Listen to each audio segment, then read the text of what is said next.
Hello friends.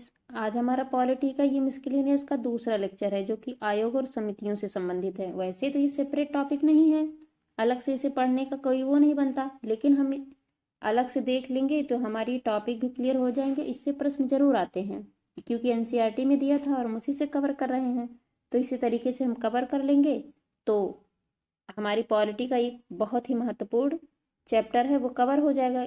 ये इसकी चर्चा इससे पहले जब पॉलिटी के लेक्चर्स हम ले रहे थे उसमें हमने कवर किया है। सारे आयोग और समितियां बीच बीच में आई हैं, लेकिन हम इकट्ठे देख लेंगे तो हमारी टॉपिक भी क्लियर हो जाएगा। इससे एक न एक प्रश्न परीक्षा में अवश्य आते हैं और यह हम महेश वडवाल सर की एनसीईआरटी से कवर कर रहे हैं। तो चलिए देख लेते हैं फटाफट। क्या है? सरदार स्वर्ण सिंह समिति कब आई थी? वर्ष 1976 में आई और इसने सुझाव दिया भारतीय संविधान में 10 मूल कर्तव्यों का। दिया तो वैसे कई भी मूल कर्तव्य थे, लेकिन 10 मूल कर्तव्य जोड़े गए। और ये कब हुआ? 42वां संविधान संशोधन करके 1976 में जुड़ा। और वर्तमान में कितने मूल कर्तव्य हैं? 11। तो ये 11वां कब जुड़ा? 86वां संविधान संशोधन करके, जो कि 2002 में हुआ था। तो इसमें हम देखेंगे और किस भाग में चर्चा है मूल कर्तव्य की, तो भाग 4A में। भाग 4 में राज्य के नीति निर्देशक तत्व हैं, वो भी राज्यों का कर्तव्य है। उसी तरीके से जो भारतीय नागरिक हैं उनके भी कर्तव्य को 42वां संविधान संशोधन करके जोड़ा गया संविधान में भाग 4A में करके। जिस प्रकार भाग 4 में राज्य के कुछ कर्तव्य हैं नागरिकों के प्रति या देश के प्रति, उसी तरीके से भाग 4A में नागरिकों का भी देश के प्रति कुछ कर्तव्य है। ये केवल मूल कर्तव्य भारतीय नागरिकों को प्राप्त है, व्यक्तियों को नहीं। इसका अर्थ यह हुआ कि जैसे कोई विदेशी है तो उसके नहीं कोई भारत के प्रति कर्तव्य हैं या फिर वो कोई नहीं कर्तव्य निभाएगा। ये मूल कर्तव्य किस समिति की सिफारिश पर? सरदार स्वर्ण सिंह समिति। कौन सा संविधान संशोधन? 42वां। तो याद रखिएगा, ये बहुत महत्वपूर्ण है।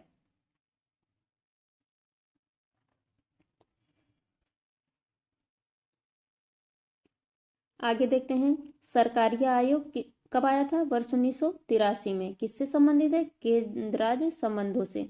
तो बस याद रखिएगा सरकारी आयोग किससे संबंधित है? केंद्र राज्य संबंध से। आगे है धर आयोग, जेवीपी समिति और राज्य पुनर्गठन आयोग, ये तीनों एक दूसरे से रिलेटेड हैं। इसको देखिएगा, धर आयोग कब गठित हुआ था? जब देश आजाद हुआ उसके तुरंत बाद, कि राज्यों को कैसे बनाया जाए, उसका गठन कैसे हो। तो राज्य पुनर्गठन आयोग के लिए सबसे पहले एक धर आयोग गठित हुआ, जिसमें एसके धर की अध्यक्षता में कहा गया कि भाषा के आधार पर राज्य गठित नहीं होने चाहिए। ये ऐसी बात क्यों की गई कि जब देश आजाद हुआ तो कुछ राज्यों और प्रांतों में जो भी विभाजित था वहां पे भाषा के आधार पर राज्यों की मांग उठने लगी। तो अगर जितनी भाषाएं हैं उतने राज्य गठित हो जाएंगे, तब तो देश कई भागों में ऐसे छोटे छोटे में बटा रहेगा। उन्होंने कहा भाषा हाँ आधार होना चाहिए, लेकिन भाषा को राज्य के गठन का एकमात्र आधार बनाया जाए ये ठीक नहीं है। तो फिर अगले ही वर्ष उन्होंने जेवीपी की समिति में, अर्थात जेवीपी समिति में कौन शामिल थे? जवाहरलाल नेहरू, वल्लभ भाई पटेल और पट्टाभी सीतारमैया। अर्थात वर्ष 1948 में धर आयोग के बाद जेवीपी समिति गठित की गई। जे से जवाहरलाल नेहरू, वी से वल्लभ भाई पटेल और पी से पट्टाभी सीतारमैया। उन्होंने सुझाव दिया कि राज्य का पुनर्गठन हो तो देश की सुरक्षा, एकता और आर्थिक समृद्धि के आधार पर ही हो। अर्थात ये नहीं कि भाषा के आधार पर कोई राज्य गठित हो। लेकिन वर्ष 1953 में भाषा के आधार पर ही एक राज्य का गठन कर देना पड़ा, वह था आंध्र प्रदेश। क्योंकि वहां पे श्री रामुलु नामक एक व्यक्ति ने, पुट्टा श्री रामुलु ने अनशन रख दिया था, भूख हड़ताल, और उससे उनकी मृत्यु हो गई थी। जिस आधार पर कहीं ना कहीं वो इतना तूल पकड़ लिया था कि राज्य का पुनर्गठन करना ही पड़ा। आंध्र प्रदेश का गठन 1953 में। तो कभी आए? सबसे पहले कौन सा राज्य गठित हुआ था? तो आंध्र प्रदेश। ये भाषा के आधार पर ही गठित हुआ था 1953 में। और अगले इसके बाद जब उसका गठन हुआ तो एक राज्य पुनर्गठन आयोग बना, फजल आली आयोग की अध्यक्षता में गठित किया गया। 1956 में इन्होंने अपनी रिपोर्ट दी। उन्होंने कहा कि भाषा को आधार बनाया गया, इसी के आधार पर राज्य पुनर्गठन अधिनियम आया। लेकिन उन्होंने कहा भाषा एकमात्र आधार नहीं होना चाहिए कि नहीं एक भाषा है तो एक राज्य गठित हो जाए। हाँ, जब भी राज्य गठित होगा तो भाषा को आधार बनाया जाएगा, एक आधार, वहाँ के प्रशासन को देखा जाएगा, वहाँ की संस्कृति को देखा जाएगा, वहाँ के किस तरीके से आर्थिक सोर्स हैं, राष्ट्रीय एकता किस तरीके से खतरे में तो नहीं है, सुरक्षा को ध्यान में रखा जाएगा। तो हाँ, भाषा को एक आधार बनाया गया राज्य पुनर्गठन के लिए, लेकिन और भी उसमें से देखे गए कि सारी परिस्थितियां उनमें अनुकूल होना कि एक भाषा हो तो एक राज्य गठित कर दिया जाए। तो जब राज्य पुनर्गठन आयोग 1956 में आया तो किसकी अध्यक्षता में, तो फजल अली की अध्यक्षता में। राज्य पुनर्गठन आयोग के 2 अन्य सदस्य भी थे, कौन कौन, हृदयनाथ कुंजरू और के.एम. पन्नीकर। तो याद रखिएगा, राज्य पुनर्गठन आयोग जो 1956 में बना था वो 3 सदस्यीय था। अध्यक्ष फजल अली थे और 2 अन्य सदस्य हृदयनाथ कुंजरू और के.एम. पन्नीकर, जिन्हें हम एच.एन. कुंजरू भी कहते हैं और के.एम. पन्नीकर। ये प्रश्न कई बार पूछा गया था कि राज्य पुनर्गठन आयोग में 2 अन्य सदस्य और कौन थे, या फिर पूछ लेगा निम्न में से कौन उसके सदस्य नहीं थे या राज्य पुनर्गठन आयोग में शामिल नहीं थे। तो 3 व्यक्ति को याद रखिए आप, फजल अली को और एच.एन. कुंजरू को, के.एम. पन्नीकर को। आगे देखते हैं लोक लेखा समिति। हम देखते हैं आज भी हमारे यहाँ लोक लेखा समिति है जो कि 22 सदस्यीय है, जिसमें लोकसभा से 15 सदस्य और राज्यसभा से 7। तो याद रखिएगा ये किस तरीके से बटा है और कुल कितने हैं। और इसका कार्यकाल समिति का 1 वर्ष होता है। इसका मुख्य कार्य क्या है, लोक लेखा तथा जो सीएजी की रिपोर्ट आती है, जो प्रतिवेदन देता है, उसका निरीक्षण करती है। तो सबसे मुख्य कार्य यही है कि अनुच्छेद 148 के तहत सीएजी की चर्चा है, अर्थात नियंत्रक एवं महालेखा परीक्षक, जो केंद्र और राज्यों में गठित हो निरीक्षण करने के लिए गठित की जाती हैं। तो जो केंद्र की रिपोर्ट होती है वो लोक लेखा समिति उसकी निरीक्षण करती है। तो लोक लेखा समिति का गठन सीएजी की रिपोर्ट और जो पब्लिक खर्चे हैं उसकी देखरेख के लिए कि किस तरीके से प्रतिवेदन में क्या सुझाव दिए गए हैं, इसका निरीक्षण करती है लोक लेखा समिति। तो याद रखिएगा 1 वर्ष के लिए गठित की जाती है, अर्थात प्रतिवर्ष गठित की जाती है। इसमें 22 सदस्य होते हैं और 15 लोकसभा से, 7 राज्यसभा से, और यह जो सीएजी की रिपोर्ट है उसका निरीक्षण करती है। तो याद रखिएगा यही दूसरा सबसे महत्वपूर्ण समिति है प्राक्कलन समिति, जो 1 वर्ष के लिए गठित की जाती है, अर्थात हर वर्ष गठित की जाती है 1 वर्ष के लिए, फिर अगले वर्ष नई समिति गठित की जाती है, प्राक्कलन समिति है। यह 30 सदस्यीय होती है, 1 वर्ष के लिए गठित की जाती है, 30 सदस्यीय होती है और 30 के 30 सदस्य लोकसभा से होते हैं। यह प्रशासनिक दक्षता व मितव्ययता बढ़ाने के लिए वैकल्पिक नीतियों को सुझाव तथा संसद में प्राक्कलन के लिए सुझाव देती है। इसका अर्थ यह हुआ मुख्यतः यह बजट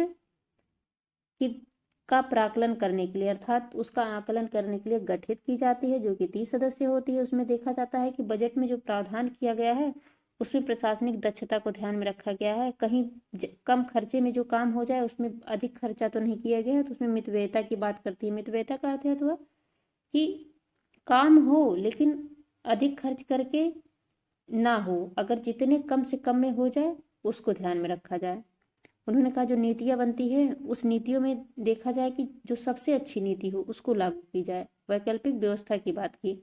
तो प्राक्कलन समिति बजट का आकलन करने के लिए गठित की जाती है, जो 1 वर्ष के लिए होती है, 30 सदस्य होती है, 30 सदस्य लोकसभा से होते हैं। तो आप देख रहे हैं ना, ये सबसे बड़ी समिति है। तो कभी पूछा जाए कि संसद में सबसे बड़ी समिति लोक लेखा समिति या प्राक्कलन समिति या संयुक्त, तो प्राक्कलन समिति सबसे बड़ी समिति है। तो ये याद रखिएगा। आगे है संयुक्त संसदीय समिति, ज्वाइंट पार्लियामेंट्री कमेटी। इसमें लोकसभा से और राज्यसभा से सदस्य होते हैं। यह एक तदर्थ समिति है। तदर्थ का अर्थ हुआ कि कुछ समय के लिए गठित की जाती है, किसी मान लीजिए कोई वाद विवाद हो गया या फिर कोई मुद्दे को सॉल्व करना है या सुलझाना है, तो उसके लिए गठित की जाएगी विशेष समिति। कि मान लीजिए किसी समिति रिपोर्ट की जांच करनी है, तो वो रिपोर्ट आई है, उसकी जांच करने के लिए स्पेशली गठित की जाएगी। जब वो रिपोर्ट आ जाएगी, उसका हल हो जाएगा, इसके बाद वो समाप्त हो जाएगी। तो ये फिक्स नहीं होता, बस किसी मामले विशेष के लिए गठित की जाती है, उसकी जांच होती है, इसके बाद वो समाप्त हो जाती है। मान लीजिए किसी भी, चाहे किसी शोषण को लेके हो गया हो या कोई कार्य अच्छा नहीं हुआ, उसके लिए उसकी रिपोर्ट की जांच के लिए गठित की गई हो, तो बस उतने समय के लिए गठित की जाएगी। जो समस्या हल हो जाएगी तो वो समाप्त हो जाएगी। हम देखते हैं ना, समय समय पर बहुत सारी समितियां गठित की जाती हैं। कोठारी आयोग कब गठित हुआ था? वर्ष 1976 में। ये कब का है? वही 42वां संविधान संशोधन। किसकी अध्यक्षता में? DS कोठारी। तो कोठारी आयोग की अध्यक्षता DS कोठारी ने की थी। वर्ष 1976 में गठित हुआ था। किस लिए? भारतीय उच्च सिविल सर्विस परीक्षा तथा भर्ती संबंधी नीतियां एवं विधि के लिए, अर्थात जो सिविल सर्विसेज हैं उसमें किस तरीके से परीक्षा हो, भर्ती संबंधी कुछ अनुशंसाएं दिया था कोठारी आयोग। आगे है नियोगी आयोग। कब गठित हुआ था? वर्ष 1946 में। केसी नियोगी की अध्यक्षता में। उन्होंने क्या सुझाव दिया? आर्थिक नियोजन के लिए मंत्री परिषद के प्रति उत्तरदायी संगठन की अनुशंसा। अर्थात जब भी उस समय योजना आयोग था, वर्तमान में नीति आयोग है, तो जब योजना आयोग 5 वर्ष के लिए, जो हम देखते हैं ना कि पंचवर्षीय योजना चलती थी, तो जो इकोनॉमिक प्लानिंग थी 5 वर्ष की, उसने कहा कि मंत्री परिषद जब भी हो तो मंत्री परिषद के लिए उत्तरदायी संगठन बनाया जाए। कि जैसे योजना आयोग या फिर जो पंचवर्षीय योजना है बना के सभी राज्यों में लागू कर रही है, तो सभी राज्यों में तो सेम योजनाएं काम नहीं करेंगी। तो एक उत्तरदायी होना चाहिए संगठन, वह देखे कि क्या उस सभी राज्यों के लिए योजना लाभकारी है। तो नियोगी आयोग केसी नियोगी की अध्यक्षता में वर्ष 1946 में ही गठित की गई थी। तो जो पंचवर्षीय योजना हमारे देश में 1 जनवरी 2015 को समाप्त कर दी गई और नीति आयोग इसके स्थान पर ला दिया गया, योजना आयोग के स्थान पर। अब हमारे यहाँ 3 वर्षीय और 7 वर्षीय प्लान बनते हैं नीति आयोग के तहत। पंचवर्षीय और योजना आयोग को समाप्त कर दिया गया। क्योंकि योजना आयोग पंचवर्षीय योजना चलाती थी, उसी तरीके से नीति आयोग शॉर्ट टर्म के लिए 3 वर्ष और लॉन्ग टर्म के लिए 7 वर्ष और उससे भी लॉन्ग टर्म के लिए 15 वर्ष, इस तरीके से वो प्लान करती है। प्लानिंग ये भी है लेकिन थोड़ा अलग तरीके से है। आगे है, यहाँ पे है बलवंत राय मेहता समिति। जिस प्रकार हमने देखा था कि सरदार स्वर्ण सिंह समिति बहुत महत्वपूर्ण थी, उसी प्रकार बलवंत राय मेहता समिति, 2 समिति तो आप लोग एकदम रट लीजिएगा। ये कब गठित हुई थी? वर्ष 1956-57 में। यह त्रिस्तरीय पंचायती राज संस्थाओं की संस्तुति के लिए गठित की गई थी। अर्थात हम देखते हैं जो 73वां संविधान संशोधन है पंचायतों से संबंधित 1992 में हुआ था और भाग 9 में पंचायत की बात की गई है। तो ये गठित जो कि 73वां संविधान संशोधन हुआ, इससे पहले कि भारत में एक पंचायत होनी चाहिए जो कि त्रिस्तरीय हो, उसकी बात बलवंत राय मेहता ने की थी। तो ये याद रखिएगा, जरूरी नहीं त्रिस्तरीय हो, वर्तमान में तो कहीं 1 स्तरीय, कहीं 2 स्तरीय है, कहीं 3 स्तरीय, ज़्यादातर 3 स्तरीय ही है, लेकिन हम देखते हैं पश्चिम बंगाल में 4 स्तरीय भी है। तो ये कोई आवश्यक नहीं है, लेकिन त्रिस्तरीय की चर्चा बलवंत राय मेहता ने की थी। और याद रखिएगा कि संवैधानिक दर्जा कब प्राप्त हुआ था? 1992 में 73वां संविधान संशोधन करके, और लागू कब हुआ? 24 अप्रैल 1993 को पंचायती राज को संवैधानिक दर्जा दिया गया। अनुच्छेद भी याद रखिएगा 243 पंचायती राज से संबंधित है। आगे है VM तारकुंडे समिति, ये भी महत्वपूर्ण है, याद रखिएगा इसको। VM तारकुंडे समिति वर्ष 1974 में गठित हुई थी। चुनाव सुधार से संबंधित था, जिसमें मतदाता की आयु 21 वर्ष से घटाकर 18 वर्ष करना, चुनाव प्रचार में सरकारी धन एवं तंत्र में उपयोगी न करना आदि अनुशंसाएं की। हमने देखा था ना, जो 61वां संविधान संशोधन करके मतदान की आयु 21 वर्ष से घटाकर 18 वर्ष की गई थी 1985 में, वो 74 में तारकुंडे समिति ने भी सुझाव दिया था कि 21 वर्ष से घटाकर 18 वर्ष करना चाहिए। चुनाव में जिस तरीके से प्रचार होते हैं उसमें भी सुधार हो। सरकारी धन एवं तंत्र का उपयोग ना किया जाए जब भी चुनाव प्रचार होती है, नहीं सरकारी धन से ही खर्च करके जो पार्टियां हैं वो अपना चुनाव प्रचार करें। तो इस तरीके का सुधार, तो तारकुंडे समिति मुख्यतः चुनाव सुधार से संबंधित था। उसमें मतदाता की आयु से संबंधित हो गया, चुनाव प्रचार हो गया, या फिर सरकारी धन का उपयोग करने से। आगे है पुंछी आयोग, जो कि 2007 में गठित हुआ था। MM पुंछी भी कहते हैं इन्हें। उनकी अध्यक्षता में मदन मोहन पुंछी की अध्यक्षता में 2007 में उन्होंने केंद्र राज्य संबंध के विषय में सुझाव दिए थे। किस तरीके से केंद्र और राज्य आपस में सहयोग बना कर रहे हैं, उनमें संबंध कैसे होने चाहिए, राज्य अलग या केंद्र अलग नहीं है, वो एक साथ कार्य करने वाली हैं। आगे देखते हैं। द्वितीय प्रशासनिक सुधार आयोग 2005 में गठित किया गया था। प्रथम प्रशासनिक सुधार आयोग हमने कल देखा था 1966 में गठित किया गया था। द्वितीय प्रशासनिक सुधार आयोग 2005 में। इसके अध्यक्ष कौन थे? वीरप्पा मोइली।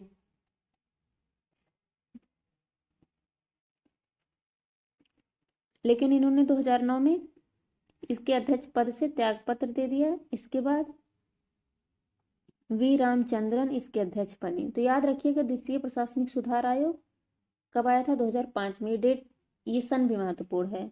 अध्यक्ष पहले वीरप्पा मोइली, बाद में रामचंद्रन थे। आगे देखते हैं। राष्ट्रपति द्वारा जो कुछ पदाधिकारी नियुक्त किए जाते हैं, तो कौन कौन से हैं फटाफट देख ले। प्रधानमंत्री किसको बनाया जा सकता है? जो लोकसभा में बहुमत दल का नेता होगा, राष्ट्रपति उसे प्रधानमंत्री बनाएगा। निर्वाचन से संबंधित प्रावधान कहाँ है प्रधानमंत्री के? तो अनुच्छेद 75 में प्रधानमंत्री से संबंधित प्रावधान है कि प्रधानमंत्री होगा, अर्थात जो मंत्रिपरिषद होगा वह उसका एक प्रधानमंत्री होगा मंत्रिपरिषद का। तो प्रधानमंत्री बनने की न्यूनतम आयु 25 वर्ष होगी, अधिकतम कोई निर्धारित नहीं है। प्रधानमंत्री को शपथ कौन दिलाता है? राष्ट्रपति। त्यागपत्र प्रधानमंत्री किसे देता है? तो राष्ट्रपति को। तो प्रधानमंत्री के बारे में इतनी चीजें याद रखिएगा। किसको बना सकता है? लोकसभा में बहुमत दल के नेता को, या तो संयुक्त हो तब भी। प्रधानमंत्री की चर्चा संविधान में अनुच्छेद 75 में किया गया है। प्रधानमंत्री बनने की न्यूनतम आयु 25 वर्ष, जो कि हमने देखा था ना, लोकसभा में चुनाव लड़ने की भी आयु भी 25 वर्ष है। नियुक्ति कौन करता है? हमने देखा था कि राष्ट्रपति के द्वारा। शपथ कौन दिलाता है? राष्ट्रपति। त्यागपत्र किसे देता है? तो राष्ट्रपति को। मुख्य न्यायाधीश, सुप्रीम कोर्ट का मुख्य न्यायाधीश अनुच्छेद 124 के तहत भारत का एक मुख्य न्यायाधीश होगा। उसमें कहा गया निर्वाचन से संबंधित 124(1) में कहा गया है कि किस तरीके से इसका चुनाव होगा। चुनाव का अर्थ हुआ कि किस तरीके से उसमें नियुक्तियां होंगी, सुप्रीम कोर्ट के मुख्य न्यायाधीश बनने की क्या क्राइटेरिया हैं, तो उसमें 124 में बताया गया है 1 में। और अधिकतम आयु 65 वर्ष, अर्थात रिटायरमेंट की आयु 65 वर्ष होती है। शपथ कौन दिलाता है? राष्ट्रपति। त्यागपत्र किसको देता है? राष्ट्रपति को। और जो सुप्रीम कोर्ट के ही अन्य न्यायाधीश होते हैं उनकी चर्चा अनुच्छेद 124 में है, और 62 वर्ष तक बन सकते हैं। अधिकतम आयु 62 वर्ष है। और शपथ कौन दिलाता है? राष्ट्रपति। त्यागपत्र भी राष्ट्रपति को देता है। राज्यों में राज्यपाल की नियुक्ति, यहाँ पे नियुक्ति की बात हो रही है, तो राज्यपाल की नियुक्ति राष्ट्रपति करता है अनुच्छेद 153 के तहत। और राज्यपाल के निर्वाचन संबंधी अनुच्छेद किस में चर्चा है? 155 में।